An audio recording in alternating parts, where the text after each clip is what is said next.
Hello, hello, hello. Okay, I think we're ready.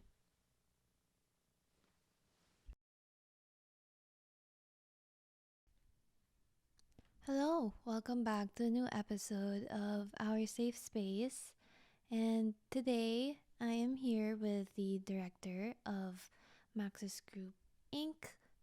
Our new guest is an uncle of mine, a tito that I have seen quite often during the 4 to 5 years that I've spent here in San Francisco. We're here to talk to my Tito Jim Fuentebella.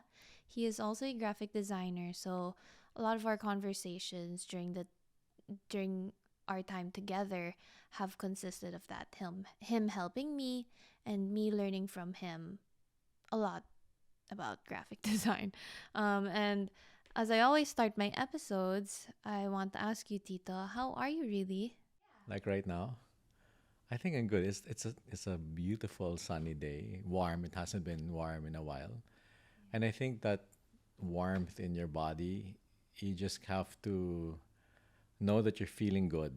I mean, like maybe 2 days ago, I wasn't feeling as good as I am today, but that's just, I guess, the cycle of things. It's good and bad, and you know that it's gonna get bad in a bit, but then because of that, you just have to embrace the good. So right now, I'm good. It's a sunny day in San Francisco. So Yeah, it's a really sunny day today, and we don't get a lot of sunny days, especially in the past few weeks. better today. It just seems to be like the first day of summer. Yeah, the weather's been really great recently. And I guess my next question would be, what do you consider to be your safe space, Tito? I don't think it's a particular space.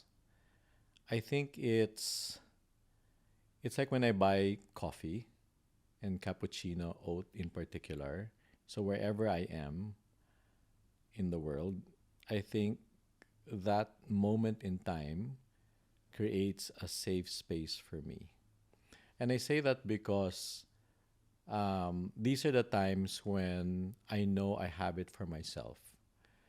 And normally, where you buy coffee that you like, it's in an area where it doesn't necessarily need to be like, architecturally, clean and all these things, but there's a certain grit to it that, that you're looking for. I mean, visually, you're stimulated, you're drinking, you have the time, and I think in that moment it's good because I never have coffee in the rush. Like I always find myself having coffee when I know I have a little bit of time. And that time could be 5 minutes. It doesn't have to be like an hour, 2 hours. Just like 5 minutes, but you know it's carved out for you. For you, time Yeah. for Time yourself. for yourself. I mean, it sounds cheesy, but it really is. I mean, you don't have to be sitting down, but then if you find yourself in a corner or you're walking or you're in your thoughts, I think that's when you know that that's a safe space. And I'll add to that, when you're in a safe space, I think um, you're more prone to expansion because you're inspired.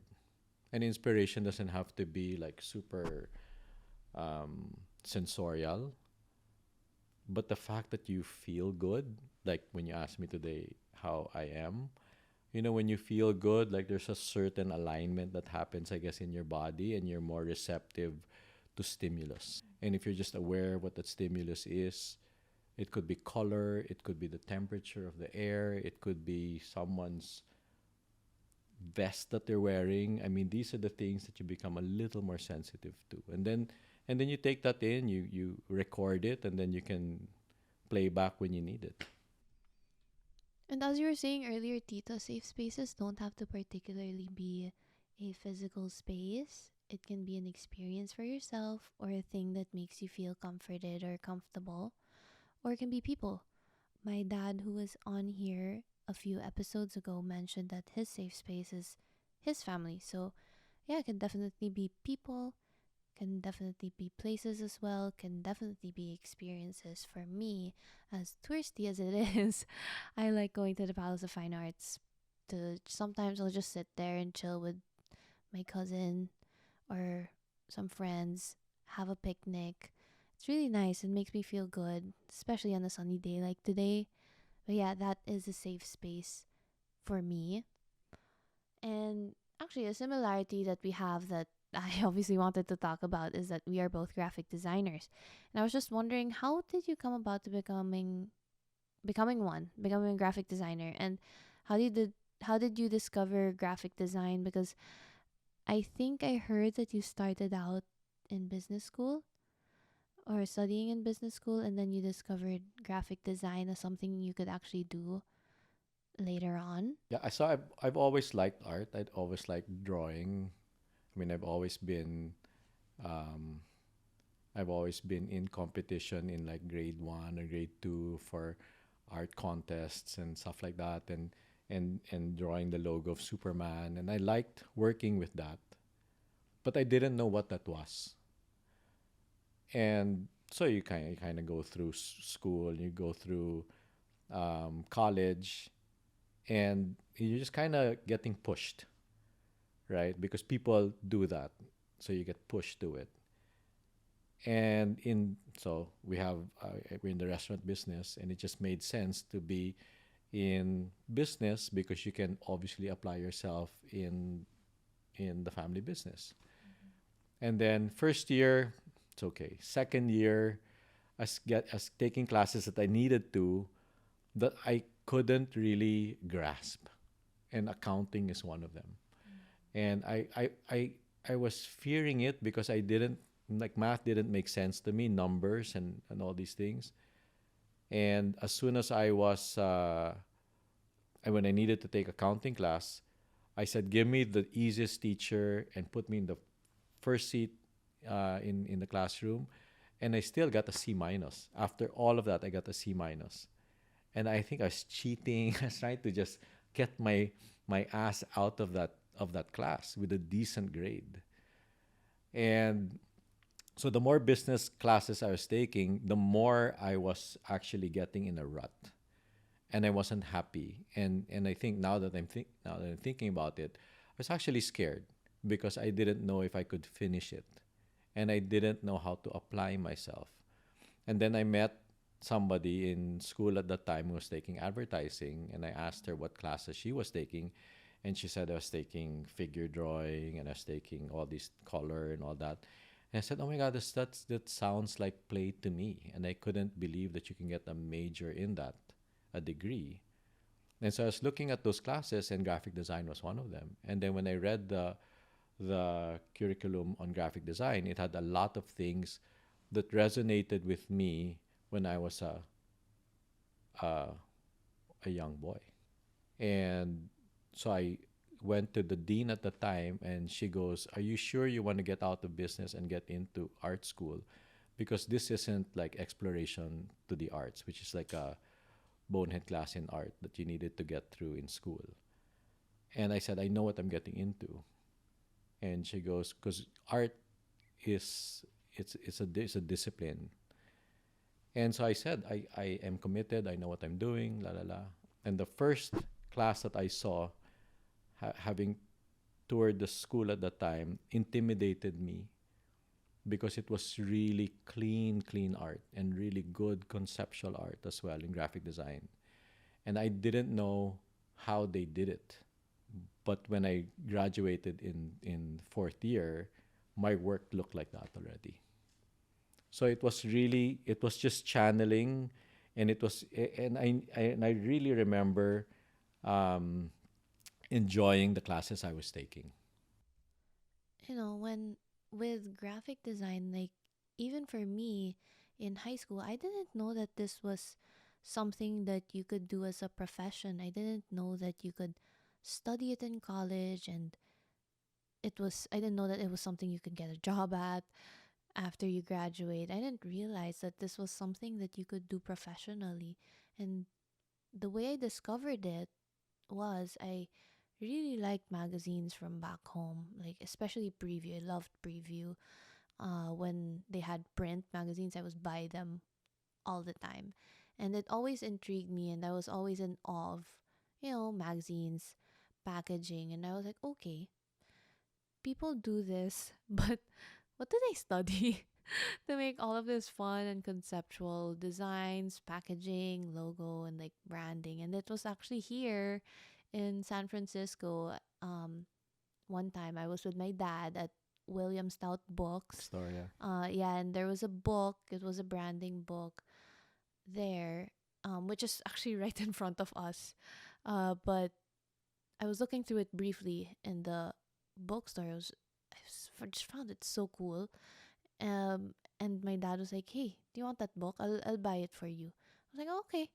And when we got to the car, I was still looking at it. I was in awe of all the really cool like branding and packaging design from all over the world that was in that one book.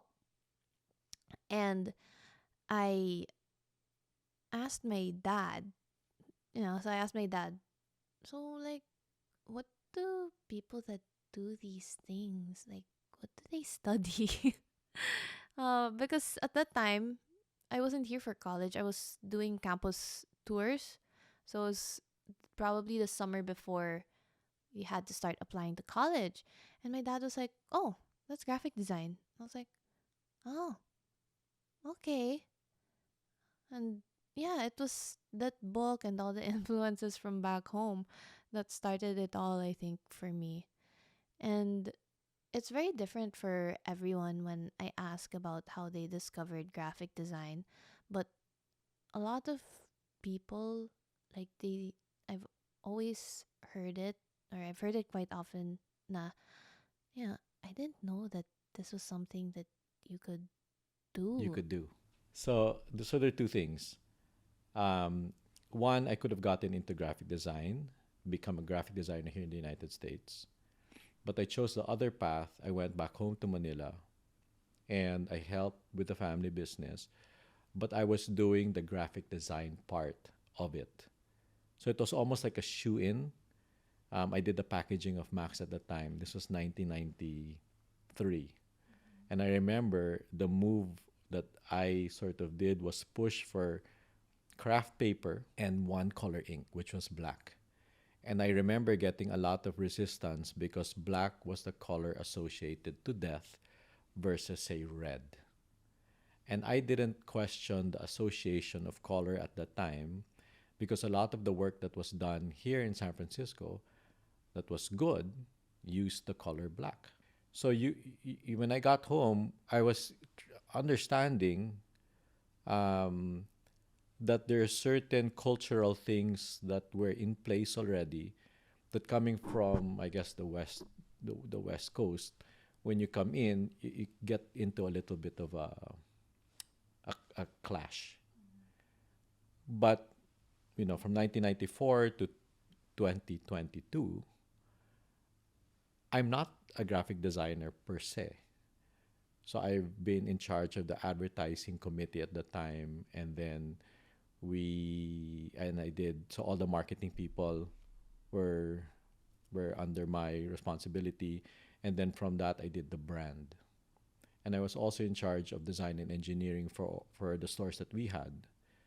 So I dealt with a lot of architects at that time as well, and it is with working with these architects and advertisers that with a graphic designer's mind, and I'd like to say the discipline of a graphic designer's mind, we are able to build brands.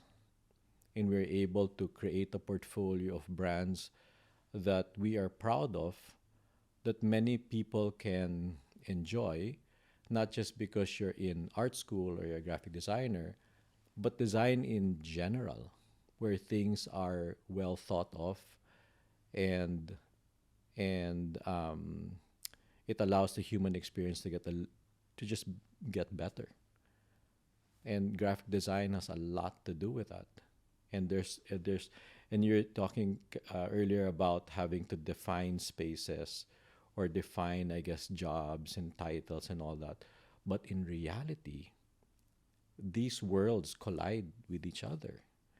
And I guess it's the awareness of that relationship that makes you a better designer, because you're able to apply the sensitivities of the world around us and being human to your design. And plus, there's a really good understanding, and I think that's what I've learned here in the States, where typography plays a big role in graphic design. Yeah, typography is Ty- important. it And it's so important. as much as the copy is important, the text is important, but the type is important in sending the message like all Correct. the way. Yeah, and their sensitivity. So I'm analog. I grew up in an analog world, and at the time, classes that we were taking, I want to say now forced you to render type with your hand, and I thought that was such a pain to do. But I think what I learned was there are nuances about typography that create this certain vibrancy to it, and not a lot of people are very sensitive to it. But if you're to look at, say Optima as a font, it has thick and thin lines, but then it really is a sans serif font. And it's those sensitivities that you become so aware of, like, I guess, sculptures, where they integrate the folds of the fabric or the veins and stuff like that, and the nuances of that almost give you the weight that you're looking for. And typography has that weight. Yeah, and I was going to say that typography does have that weight, and whatever weight or thickness that you choose when it comes to type will send a different emotion or message Yeah. across. And we briefly brought up your occupational title earlier, Tito, and I wanted to kind of talk about that idea of an occupational title.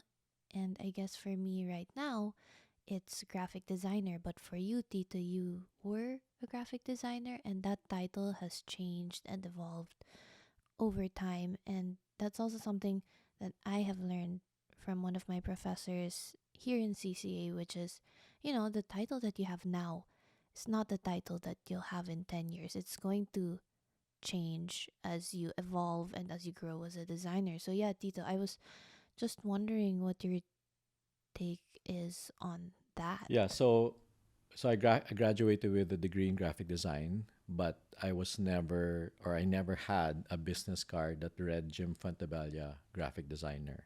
And I've graduated more than 30 years ago, and I've had many titles. And I think I never really attached myself to a title, because it's almost like you want to attach yourself to a vessel, and the vessel can change in many forms. You're the water, like I'll quote Bruce Lee. He said, "Be water." So the vessel can always change, and I think the vessel, in this case, is the title. And the title is also something that people want to attach themselves to, because they don't understand you. And and I think it would be a pity to sort of, again, to borrow what we said earlier, where it was so defined that you're a graphic designer. And yes, you did, not to undermine it. Yes, you did study it, and yes, you're good at it. But it's not all that you are. And a lot of the millennials do this, slash this, I'm slash that, and it's true. And I can say that for myself as well. That I have a degree in graphic design, but I can be an architect. I've made plans like an architect would. Worked with architects as well, or worked with advertising people who have won multiple awards in all of that. And at the end of the day, because maybe the gift to us is this grid like discipline, that is what we can contribute to what we do with other people. It's that grid like discipline. And not to say that you always need to be in the grid. It's having said that, with the liberty to know that there are things that can go outside of the grid. You can break the grid. I think that's also, when you talk about the grid, I just think of type, and when you work with a given space or like a given piece of paper, you know, and you have to allow yourself to break that grid sometimes, which is also something you can apply in life because you can always follow the rules and the lines and whatnot. But if you don't go outside of that, you know, going outside of that is how you discover more things. And I think also in design, if I don't go outside of the style that I'm comfortable in, then how can I grow? How can I grow as a designer? And that's something that I try to think of, and something that I'm trying to learn now as well. Yeah, Yeah. and speaking of the grid and the lines, and just to say that any bank form that I sign, I never sign on the line. Oh, really? Ever. And I don't want to sign on the line. I don't even like to sign my name straight. I mean, it's almost like there's this rebellious side of having to be, and any designer, I guess, is the same way, where you're so defined, because we don't like that. We don't want to be defined as this only. And I think design has multi disciplines about it that makes it exciting. And to have a sensitivity to it and to be aware of it, um, is where it becomes so exciting. I mean, graphic designers can work well with musicians, or filmmakers. And there are some things that are done so well that you just sometimes have to turn away from it because it's just so much that you're seeing that and you're absorbing. And I guess me, when I turn away, I'm just so inspired that I need to take a little break from, and then I get excited to revisit it. But I know when I do that, it's just it's good. Yeah, and I think another exciting thing about being a graphic designer or any designer in general is the process. And for me, the process is always different for any project that I take on. But I was just wondering about, your take, Tito, on the artistic process for you. Yeah, I think it's important to always contextualize that, because the job is, say, the job to be done. And a lot of people will start from that beginning point. They sometimes forget that the work at that starting point needed to have a little bit of homework to contextualize what you're doing. And I think that process of learning, especially now with the world that sustainability is a real issue, because um, global warming is scarier than COVID. And without the proper context of what it is to sustain ourselves and continue to do what we're doing, um, is almost a sin to do. So you really need to go and work backwards and understand what are the constraints of of the job. And like what Charles Eames nga says, is that constraints is the mother of design. And if you don't put that, and if you don't account for that, you're just designing. It's almost frivolous. And the world doesn't need any more things to be created, right? We have enough. But good design is able to innovate and make things better. You don't design just to make it, just to make more things. I mean, the world as it is right now, and that's contextually where we are, our resources are getting depleted, our landfills are getting filled up, and there are more people in the world now, more than ever. So what do we need to do? We don't need to create more things that we already have too much of. So by putting that into context to everything that we're designing now is part of the process. So you're asking me kanina about what the process is. And I think I find myself having to track back a little bit more, um, to put me in proper context. So like when we're building restaurants, for example, or renovating it, before you just say, okay, this is the look of the restaurant and apply it to this site, and we're done. And we have the manuals. We worked so hard for the manuals. Apply it. Our jobs are easier. But but now you have to understand the site, and we're a chained brand, and that's again part of the problem. How does a chain company grow its network, but with the sensitivities of that exact location? It's counterintuitive, but that's the work. That's the work that needs to be done.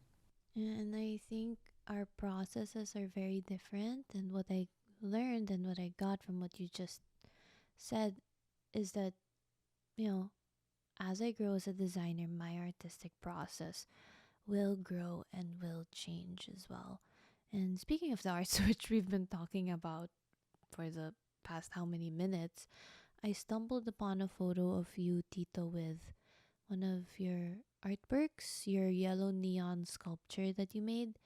And I'm sure that was that more of a personal art piece? Yeah, for sure. For sure. I think that's the first time that I did something for myself because I wanted to create it without having to solve a problem. So, career wise, my graphic design self and the work that I did, we always had to solve a problem. So, when you make a collateral, you have to sell X number of whatever product. When you're building space, you need to make sure that you hit your capex and people are using the space properly and all these things. So there was always a business side to it, a revenue component to the design. But in this case, I did it because it was an expression of myself. And I guess going back to what you're asking me earlier, is that the process of doing it was for me already the art, because I've never also done a show or been part of a show with other artists in that way. And the feeling of these things about, am I good enough? Am I saying something that's worthy of being looked at and all these things? Yes, it did apply.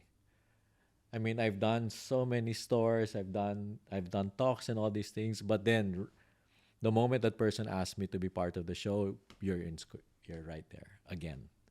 The feelings of not being enough. Yeah, that imposter syndrome. Uh, because I think when it's a more personal piece, that's when that thought comes up a bit more, just because it really comes from within you and from your heart, and you're sharing that with a lot of people. Yes. So the feeling of being vulnerable is at play. But at the same time, that imposter feeling, I guess, can be looked at this way as well. If there are 9 billion people in the planet, but there's only one you. And contextually, your history makes you unique.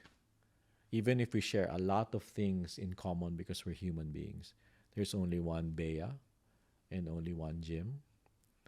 And that alone says, you know, F you, I'm going to show myself. You get to that point where you just say, this is me. And I have nothing to be ashamed about, to show. Whether you like it or not, should be immaterial to me. But yes, I will feel bad if you don't like it, or I'll feel good if you like it. I mean, all these emotions will play because we're human, diba? But at the end of the day, it's saying yes that I'll do it. Yes to feeling vulnerable and going through the process. I think that for me was the art. Yeah, I think that kind of applies to me as well when I do my paintings outside of the graphic design work that I create. You know, they're very personal, and I just allow myself, because a lot of the paintings that I create come from personal thoughts and emotions. I just allow myself to be vulnerable in that matter, because if I'm not, then that painting is not truly by me. And I think I'm trying to discover myself. And if I'm not vulnerable, then how can I truly discover who I am when it comes to my art and the work that I create?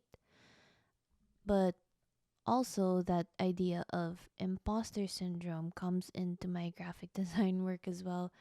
And I was just wondering, has that feeling ever applied to you?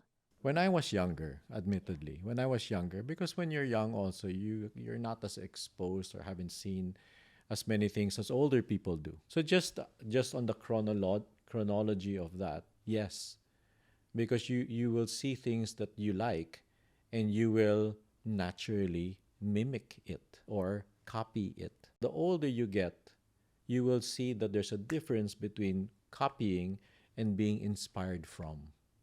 And when you're working from that inspiration, your unique DNA, because of your experiences as well, and you digging in as a work in progress, will come out. And I'm 53, and I've seen some of the things that I have done and loved it. You know, like when you do graphic design and you do the artwork, you know it's done because you cannot stop looking at it. And if you look at it all the time, there's not one thing that you will change because it's edited to perfection. And that's, I know when I say that, that's it. And I know that the work that I've done from pure inspiration and digested by me into this work, whether it's a story interior or collateral, has been copied by other people, and I know that they copied. And how do you feel when you see? At first, you're a little inis because you should think for yourself. It's cheap to copy and compete in when you're copy. I find that very cheap. But if you're inspired from that, then it's a healthy competition. Copying shows me that you're not going through the process, right? And the process is so important, and it's important for anybody, whether you're a graphic designer or not. And that's something that you just need to do. Copying is a cheap form of doing work. It almost shows me that you didn't think. I was also thinking to myself, Tito, when you were talking about how you felt when people copy your work. I mean, there's only so much to copy from me right now, but there was this student, I guess, in high school who was maybe a couple of years younger than me that tried to, I guess, copy my concept, and I had a couple of friends tell me about it. But what I thought, for me and my work, I created these pieces because of a certain feeling and the passion. And if they really copied, then that's on them na lang. Because, you know what you did and what it means to you. And they kind of just copied. Yeah, copy paste is not good. But then you also get to see, and I was just beginning to say that yes, at first you're inis, the next you're a little bit, you're flattered that they see something that you're doing right, I guess. Yeah, but I think copy paste is, yeah. Yeah, at least like tweak it a little bit. Yeah, but I guess we can end the episode there. I hope those of you who are listening both on Spotify and on YouTube learned something from my conversation today surrounding, graphic design with and spaces safe spaces within graphic design with Tito Jim Fuentebella. And if you enjoyed this episode, do follow our Safe Space podcast on Spotify and subscribe to our YouTube channel. And if you want me to cover any particular topics or questions in any future episodes, as always, feel free to comment on this video if you're listening on YouTube, or follow us on Instagram at oursafespace.ph and message me on there. But yeah, thank you so much, Tito Jim, for being a guest in Thanks, today's Bea. episode. And thank you to you who is listening, for taking the time out of your day to listen to today's episode of Our Safe Space. I hope you enjoyed, and I will see you in the next one. Bye.